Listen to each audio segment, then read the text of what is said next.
Alright guys, so step one in removing the plow, first thing we have to do is separate the actual plow blade itself from the subframe kit. And to do that, we have two pins that we're going to have to remove, one of which is right here, and one of which is also on the other side in the same place. To do that, we're going to start the tractor up and lift the plow, and that will remove the pressure from those pins, making it easier to get them out. Something to keep in mind though, you will want to make sure that your kickstand is in the down position, because once you remove these pins and put it back down, you're going to want that down so the plow stands freely. Alright, let me start the tractor up. Alright, so put the plow up, obviously we'll just use our rotor control now, lift the plow into the air right there. Next step, you can leave it running for this part. These pins are a little tricky to get to, but you can see there is no pressure on them whatsoever. We have a little linch pin in here. That's what we're going to be removing. So once you get that out, slide that pin right out. I always recommend putting your linch pin back in so you know exactly where it is. We'll now do the same thing on the other side. You can see this pin is nice and loose already. Let's get that linch pin out. From here, once we put this plow back down, it's going to sit down on this kickstand. So now we have our kickstand down. So once we put the plow down, it's going to sit on this kickstand, allowing us to free ourselves from the plow. The next thing that's going to happen, right in here, it's a cradle. So it's going to slide out of the cradle, allowing us to back out of the plow. I'll show you that right now.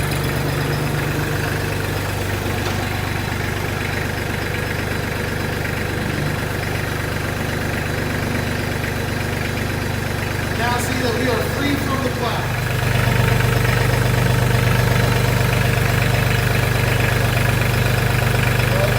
Back up a little bit.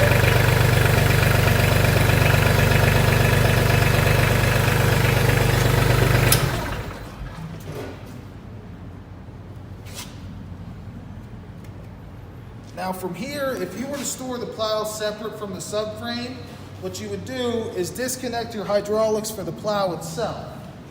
Obviously what you'll want to do, wiggle your loader control in all directions, bleed all those lines, and then you would undo these two lines right here. Your top one, which is yellow, and the red one right below it.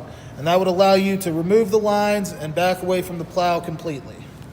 So the next thing that we're going to do here, guys, is we're going to remove the subframe kit, which connects the plow blade itself the whole way to the rear end of the tractor at the drawbar.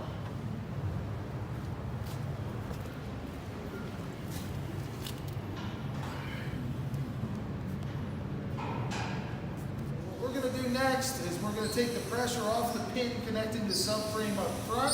To do that, we're going to start the tractor.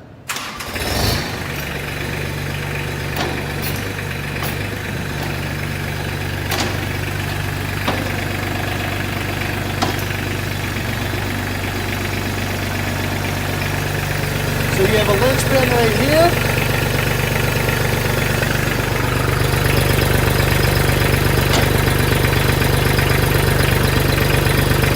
Then it just slides right out. You might have to play with the hydraulics a little bit just to get it so there's no pressure on this, and it should slide right out nice and easy. So after removing this pin, the next step that we're going to do, we're going to go to the rear end of the tractor and disconnect the subframe back there.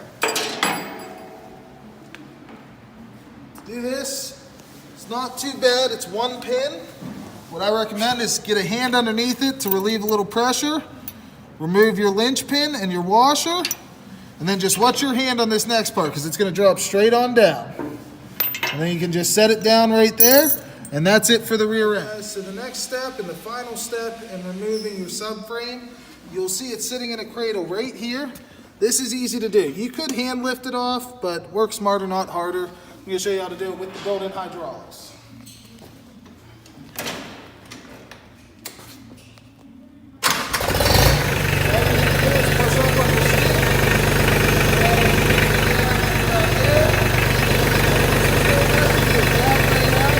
So what we're doing, folks, is we're applying a little bit of down pressure to this subframe at the front end, which relieves the pressure off this pin, in which case Antonio can back right out of the subframe kit.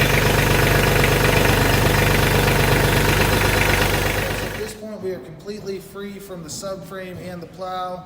So all you have to do, shut your tractor down, just wiggle your loader in all the directions, bleed all those lines out, and then you'll just disconnect your 4 quick disconnects and you back out and you're good to go.